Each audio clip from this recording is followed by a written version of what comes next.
create a new file ready for print in Adobe Illustrator. Go up to New File, click on it, and then you're going to go to Print. This gives you preset print page sizes. You're going to find where it says Letter. Come over here, you're going to change the name as your teacher instructs. In this case, we're going to call it Your Name, Letter Paper.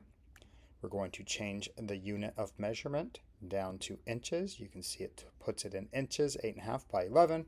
The orientation is set to this because we are going to print. You're going to choose CMYK color, and we want to have 300 points per inch for this image.